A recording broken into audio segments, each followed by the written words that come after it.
What would you do if you were 19 years old, standing at your own father's graveside, with the whole town watching to see whether you would cry or simply disappear?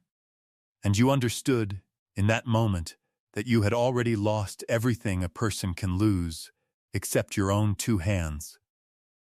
That was the exact position Josephine Calder found herself in on a gray October morning in 1879. In the gold town of Gilders Notch, Colorado Territory, cast out not by a single cruel word, but by a slow, grinding disgrace that had swallowed her father whole and left her, his only child, holding nothing but his name and the shame attached to it.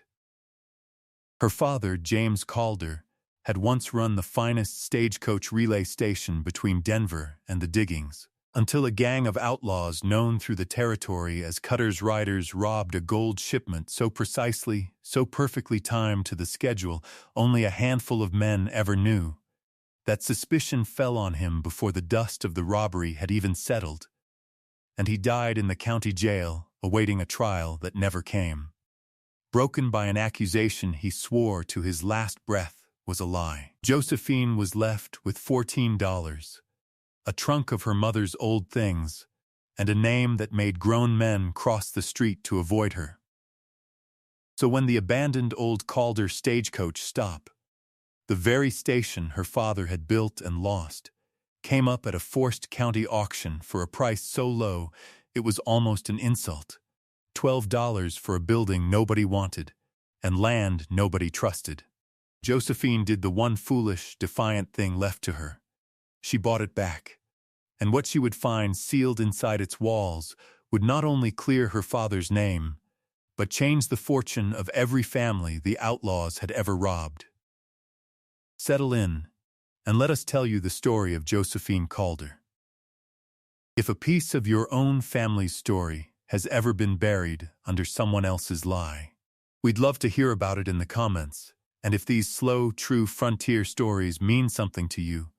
please follow or subscribe to this channel so you never miss the next one.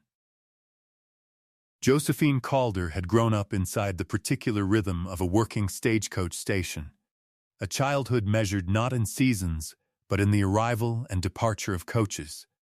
the changing of tired horses for fresh ones, the smell of leather and dust and boiled coffee that never quite left her father's clothes no matter how many times her mother washed them. James Calder had built the station himself in the spring of 1868, choosing the site with a station master's practical eye for water, shelter, and the natural bend in the trail where tired teams needed rest most. And within a few years the Calder stop had become the most trusted relay point on the whole Denver to Gilders Notch line, known up and down the territory for honest scales, fair prices, and a station master who would not let a coach leave with a lame horse, no matter how far behind schedule it ran. Josephine's mother, Ruth, died of a lung fever when Josephine was 9, leaving father and daughter to run the station together in the particular, wordless partnership that grief sometimes forges between two people who have no one else left to lean on. It was from her father that Josephine learned everything that would later save her. How to read an account ledger down to the last penny and catch a discrepancy before it grew into a debt.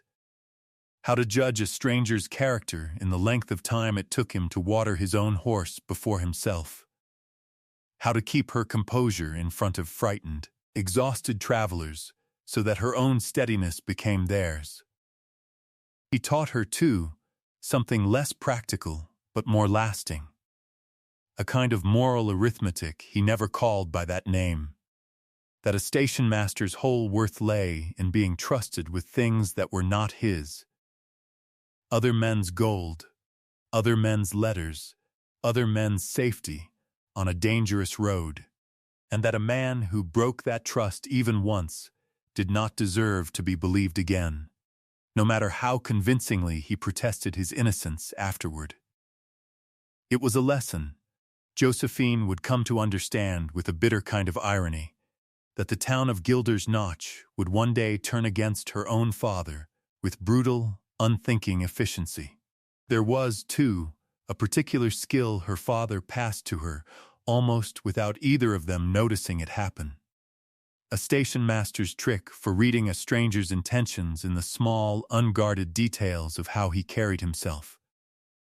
The way a passenger's eyes moved too quickly over the strongbox on the porch, or the way an honest traveler's hands, however tired, always steadied a nervous horse before tending to his own comfort. James Calder called it nothing more than good sense. But Josephine came to understand, watching him for years across the station's long common table, that it was closer to a kind of quiet wisdom. The sort a person earns only by paying close attention to a great many ordinary moments and refusing to let any of them pass unconsidered. He taught her to shoe a horse and mend harness leather, to keep the station's books in a hand so clear that even a tired night clerk could follow every entry, and to greet even the roughest teamster with the same unhurried courtesy she gave a Denver banker. Because, he told her once, a station master who could not be trusted to treat every traveler fairly could not be trusted at all. In those years, the region around Gilders Notch was thick with gold fever, its gulches and creek beds crawling with prospectors from every corner of the country. And where there was gold moving down the mountain toward the banks and mints of Denver, there was inevitably a certain kind of man drawn to take it by force, rather than earn it by labor. Cutter's Riders, named for their reputed leader, a former Confederate cavalryman named Amos Cutter, had operated through the territory for the better part of 6 years, striking stagecoaches and gold shipments with an unnerving precision that suggested, even to the least suspicious minds in town, that someone along the route was feeding them information. James Calder, as station master, was one of perhaps 4 men in the entire territory who reliably knew the true schedule and cargo of every gold shipment moving through Gilders Notch, a fact that made him invaluable to the stage line and, in time, would make him convenient to blame. Josephine did not know this yet. In the years of her girlhood, watching her father teach travelers to trust him with their gold and their lives, she knew only that she loved the particular, unglamorous dignity of the work. The sight of an exhausted family arriving after dark to find a warm meal and a safe roof already prepared for them. And she absorbed, without ever being told to, the conviction that being trusted was worth more than being rich. The unraveling began on a July night in 1879, when a coach carrying a gold shipment from the Hollis vein mine, one of the richest strikes in the district, was stopped less than 2 miles from the Calder station by riders who knew not only the coach's exact route and timing, but the precise number of armed guards it carried, information that had been finalized only hours before at a private meeting inside James Calder's own station office. The robbery was clean, violent only in its speed, and devastating in its scale, and within a day, the mine owners and the stage line's Denver investors were demanding to know how Cutter's riders could possibly have known details that had been shared with fewer than a handful of trusted men. Suspicion did not settle on James Calder gradually. It fell on him almost immediately, driven less by evidence than by the ugly, efficient logic of frightened men looking for someone to blame, and fed, Josephine would only understand much later, by the quiet insinuations of men who had every reason to want the investigation to end at her father's door rather than their own. He was arrested within the week, held in the county jail in Gilders Notch to await a circuit judge who would not pass through for another 2 months. And in that waiting, in the suffocating disgrace of being spoken of on every street corner as the man who had sold out his own passengers, something in James Calder broke that no verdict could ever have mended. He died in his cell in September, officially of a failure of the heart, though Josephine never doubted that what had truly failed was his belief that honest work and a clean conscience would be enough to save a man in a town that had already decided his guilt. He left behind no confession, only a single unfinished letter to Josephine, found among his things, in which he swore before God that he had never once betrayed a passenger or a shipment in 11 years of service, and begged her to believe him even if the whole world did not. The station itself, deeply mortgaged to keep the stage line running through 2 lean winters, passed by forced sale to the stage company's regional agent, a smooth, well-spoken man named Pearly Hoyt, who had been her father's ostensible business partner and who wasted no time, once the disgrace was official, in distancing himself publicly from any association with the Calder name. Hoyt arranged Josephine's affairs with the same brisk efficiency he brought to a ledger book, settling what remained of the estate's debts, pressing into her hands the $14 that constituted her entire inheritance, and suggesting, not unkindly but with unmistakable finality, that she would do better to start fresh somewhere the Calder name meant nothing at all. Josephine left Gilders Notch for 6 weeks, staying with a distant cousin 2 towns over, working as a seamstress for pennies, and lying awake each night with her father's unfinished letter beneath her pillow. The cousin's household was kind enough in its way, but it was a kindness offered at a careful distance, the sort extended to a guest whose troubles one hopes will not linger long enough to become one's own, and Josephine felt keenly, in those 6 weeks, the particular loneliness of being pitied by people who had never once had to ask what her father's name meant to her. She took in mending by lamplight until her fingers ached, saved every spare coin in a tin beneath her cot, and found herself, more nights than she cared to admit,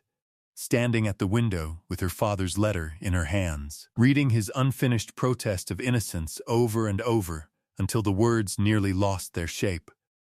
searching them for some proof she had not yet noticed, some thread she might still be able to pull. It was not any single dramatic resolve, but the slow accumulation of those quiet, sleepless nights that finally turned her homeward. The particular ache of exile becoming harder to bear than the shame of staying, until she found herself, on a cold October morning, riding back into the town that had buried her father under a lie she could not yet disprove, telling herself only that she meant to see the auction, and nothing more.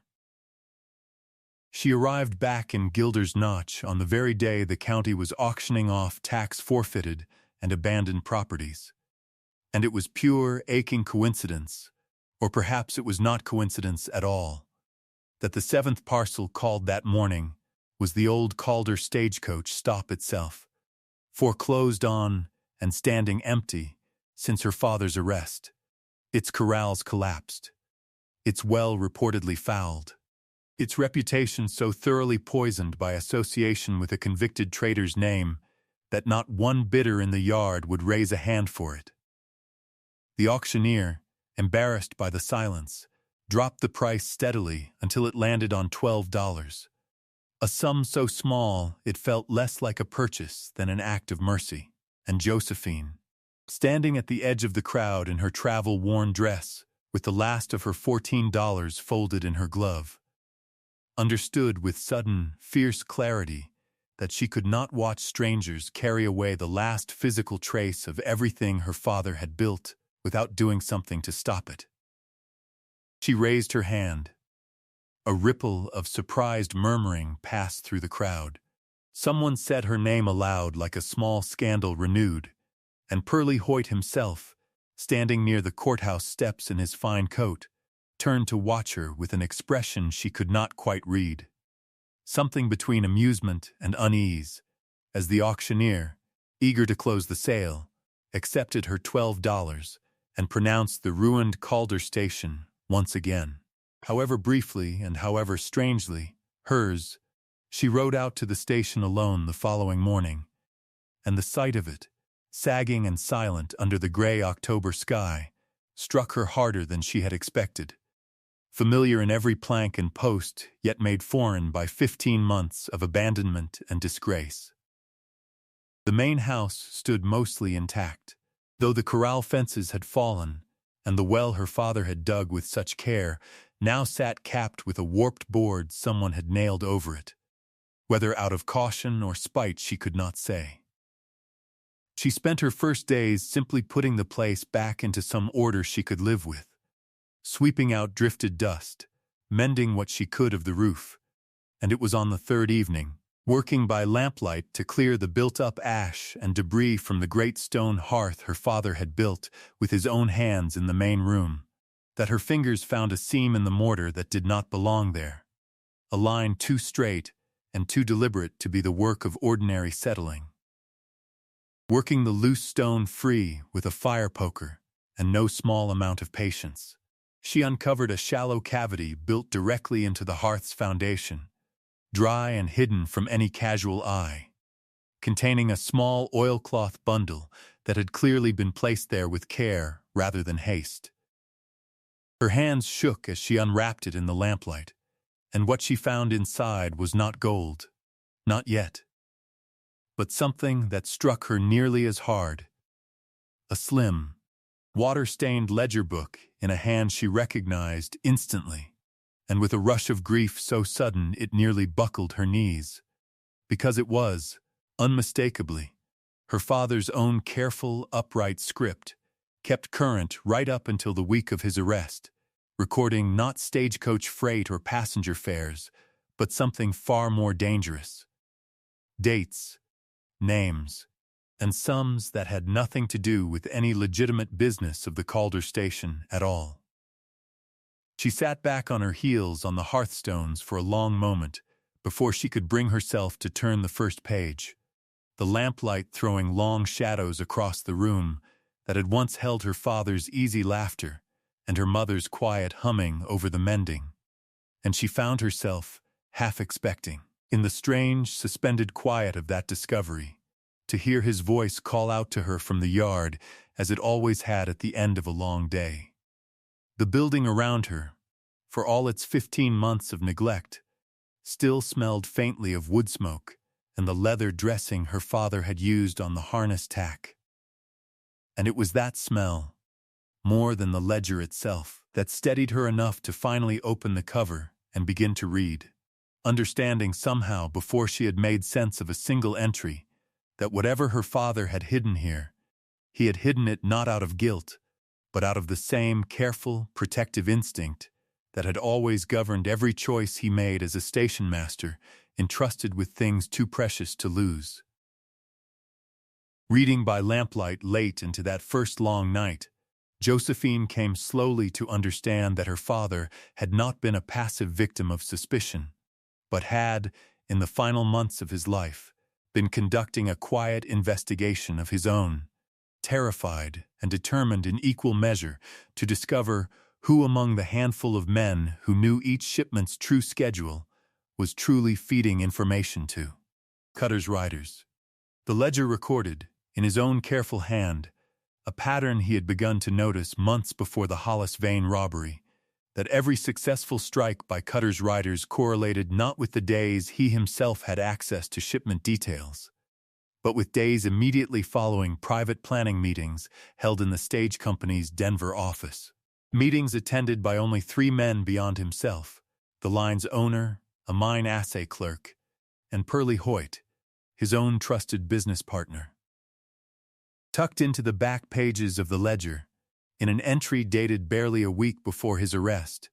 James Calder had written that he intended to confront Hoyt directly with his suspicions once he had gathered enough specific evidence to be believed, and that he had begun, out of a station master's old habit of protecting what was not his to lose, hiding certain proof of the pattern where no one would think to search for it. Beneath the ledger, wrapped in a second smaller cloth, Josephine found that proof, a set of torn corner receipts from the Hollis Vein and 2 earlier robbed shipments, each bearing a distinctive assay mark unique to individual mining claims, gold dust and nuggets that had never been recovered after the robberies, and that, by some means her father's notes did not fully explain. He had managed to retrieve small samples of before his arrest, apparently intending to have them independently tested against Cutter's riders' known fencing routes to prove the gang had been selling stolen ore through a buyer connected to Hoyt himself. It was, Josephine realized with her heart hammering against her ribs, not a confession of her father's guilt at all, but the beginning skeleton of the very case that would have cleared him, cut short only by his arrest and death before he could finish gathering it. She sat with the ledger open on her lap until the lamp guttered low, grieving anew for a father who had spent his final free weeks working alone and terrified to prove his own innocence, and understanding, with a resolve that steadied her shaking hands,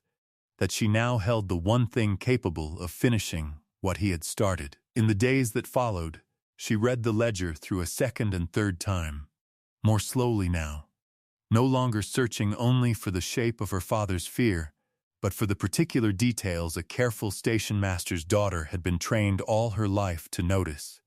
And it was on this closer reading that she found the small, damning inconsistency that would guide everything she did afterward, a notation, dated some months before the Hollis Vein robbery, in which her father had recorded that Pearlie Hoyt alone among the 4 men who knew each shipment's schedule had also, on each occasion, personally reviewed and revised the ore processing figures sent down from the mines before any coach ever left the station, a detail that meant nothing to anyone without a station master's patient eye for where 2 sets of numbers ought to match, and did not. She spent an entire night at the common table with her father's old scale and a borrowed set of assay reference tables, working through the figures herself as he had taught her, and found, with a chill that settled into her hands and did not leave them, that a small, consistent percentage of ore on nearly every shipment Hoyt had personally reviewed came up lighter in Denver than it had been recorded leaving the mine. A discrepancy too small to draw notice on any single shipment, but large enough, compounded across years, to explain a fortune quietly skimmed under cover of outlaw violence that everyone in the territory had already agreed to blame on Cutter's riders alone. Word that the Calder girl had returned to reopen the disgraced old station reached Pearlie Hoyt within days, and he came to her himself before the week was out, arriving with the same smooth, unhurried confidence Josephine remembered from her father's happier years, when Hoyt had seemed nothing more than a genial, well-dressed partner rather than the man whose name now sat, however incompletely, at the center of her father's final suspicions. He offered, standing in the same main room where she had found the hearth's hidden cavity, to buy the station back from her for a generous sum, framing it, as men in his position always seemed to, as an act of kindness toward a young woman who surely could not wish to live alone amid such painful memories. And Josephine, giving nothing away in her face, told him she would consider it. She spent the following weeks moving with the same careful patience her father's ledger had modeled for her, quietly gathering what corroborating proof she could find rather than confronting Hoyt outright. Riding to the Hollis Vein mine to speak with its owner, a plain-spoken Welshman named Reese Pritchard, who had lost nearly a third of his season's yield in the robbery, and who, once shown the assay-marked ore samples from her father's hidden bundle, went pale with a recognition that told her more than words could have. Pritchard confirmed that the specific claim mark on 2 of the recovered fragments matched ore that had never been reported stolen from his own mine at all, meaning it had been skimmed and laundered through the very robbery meant to disguise its disappearance. A scheme that required someone with intimate, ongoing access to both the shipment schedules and the mine's own internal accounting. A description that fit no one in the territory so precisely as Pearlie Hoyt, who had quietly acquired a minority financial interest in the Hollis Veins ore processing contract not 2 years before. As Josephine widened her quiet inquiry, riding to 2 more robbed claims and finding, in each case, the same telling pattern of skimmed ore disguised as outlaw plunder, Hoyt's offers for the station grew steadily larger and increasingly urgent, rising from a generous sum to an almost frantic one within the space of a month. Each escalation confirming to Josephine what she had already begun to suspect beyond doubt: that the man who had so briskly settled her father's estate and urged her to leave town for good had been, all along, the true and patient architect of Cutter's Rider's uncanny precision, using the gang as cover for a quieter theft entirely his own. It was during this same stretch of weeks that Josephine first noticed she was no longer entirely alone at the station, even in the deepest hours of the night. A sense of being watched that she could not always prove, but that settled over her like a change in the weather.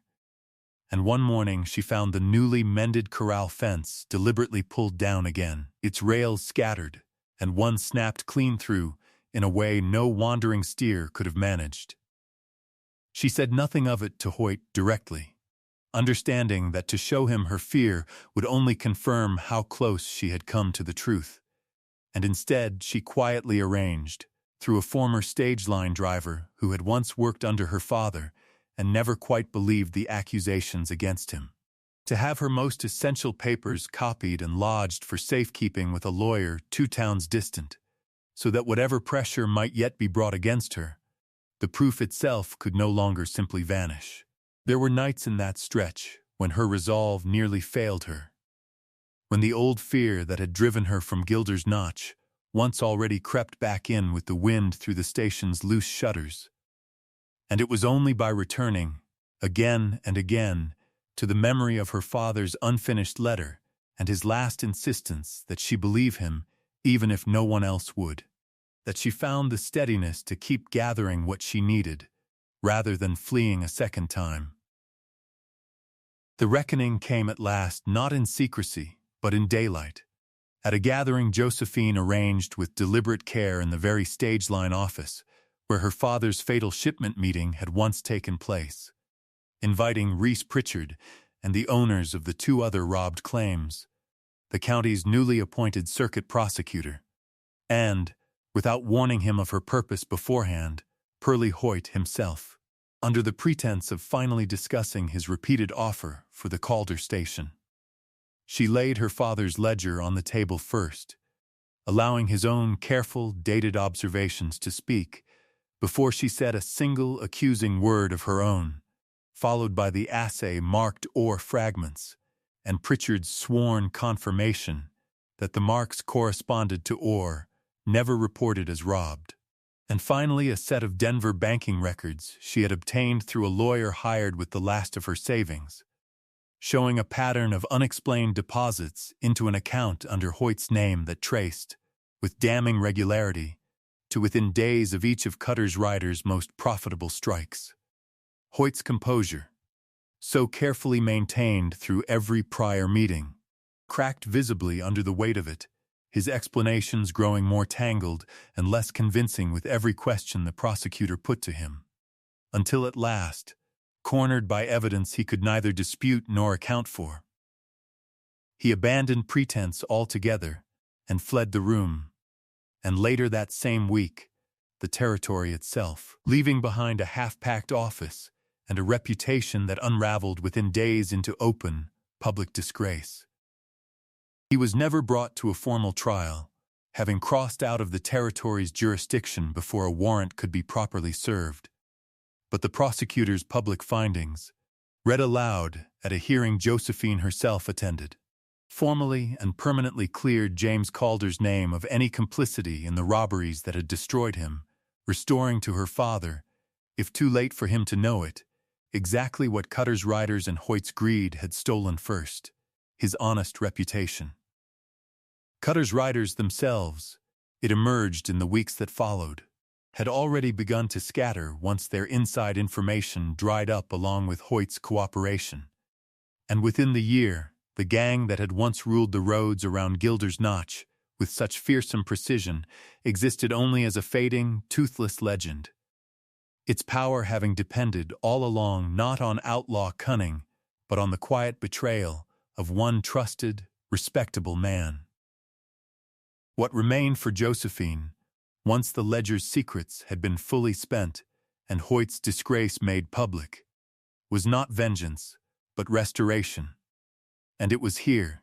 in the quiet work that followed the reckoning, that she felt closest to understanding what her father's whole life had truly been teaching her. The recovered evidence made clear that a portion of gold recovered from Hoyt's abandoned accounts and holdings,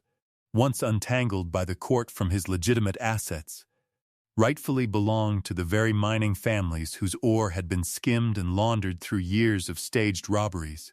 and Josephine, rather than pursue any claim of her own to that recovered sum, worked instead alongside the circuit prosecutor and Reese Pritchard to see it distributed back to the claim owners it had been stolen from, family by family, in proportion to what the old, careful ledgers could prove each had lost. She rebuilt the Calder Stagecoach stop not as a private inheritance to be sold at the first good offer,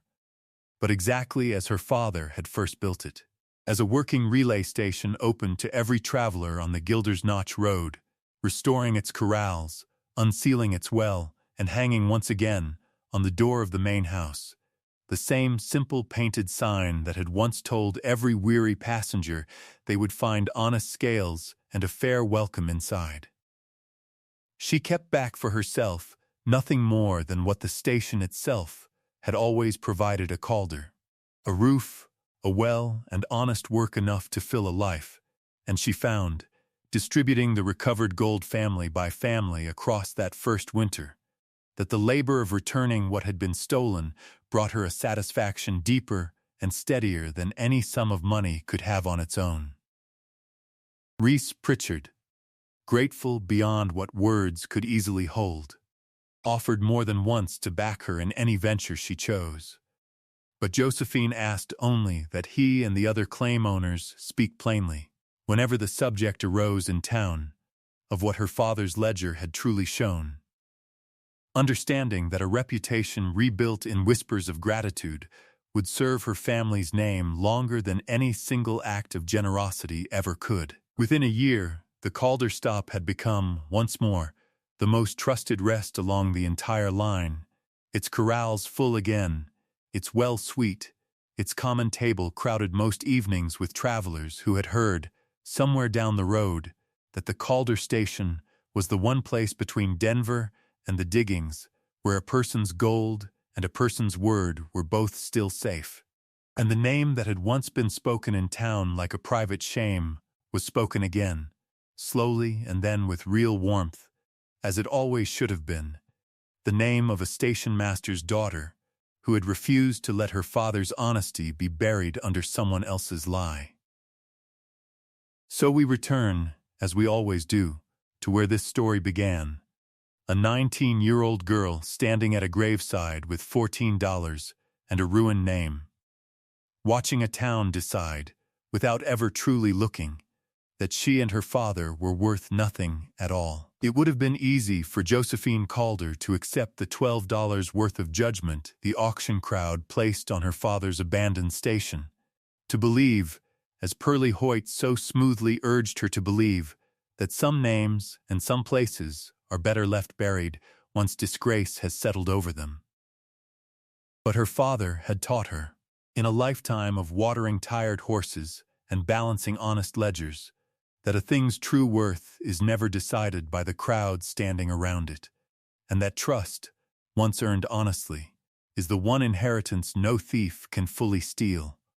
only bury for a while beneath a lie loud enough to drown it out. In finding her father's hidden ledger, Josephine did not simply clear his name, she finished the quiet, unfinished work of his conscience, and in restoring the stolen gold to the families who had truly lost it,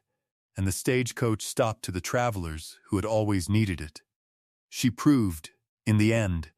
that the outlaws who had once ruled Gilders Notch had never truly held the town's real fortune at all. Its people had, all along, and it had simply been waiting for someone patient and honest enough to hand it back. There is a particular kind of justice in that, quieter than the justice of a courtroom and slower than the justice of a gunfight. The kind that asks nothing more dramatic of a person than the willingness to keep reading a dead man's ledger long after the lamp has grown dim. To keep asking careful questions long after it would be easier to accept the answer the town has already settled on. Josephine Calder never once raised her voice in the whole of it, never once sought to punish Hoyt for its own sake. And it was precisely that restraint, that same unglamorous patience her father had spent a lifetime teaching her at a common table over ledgers and cooling coffee, that in the end proved stronger than every lie a frightened, greedy man could tell. Thank you for riding along with Josephine Calder and the old Calder Stagecoach stop today, and for sitting with a story about what it costs and what it finally restores, to refuse a lie even when the whole world seems to have already believed it. If this story stayed with you, please share it with someone who could use a reminder that the truth, however long it is buried, tends to find its way back into the light. We would love to know, in the comments below, what is a time you found real value in something or someone that everyone else had already written off? Until next time, stay close.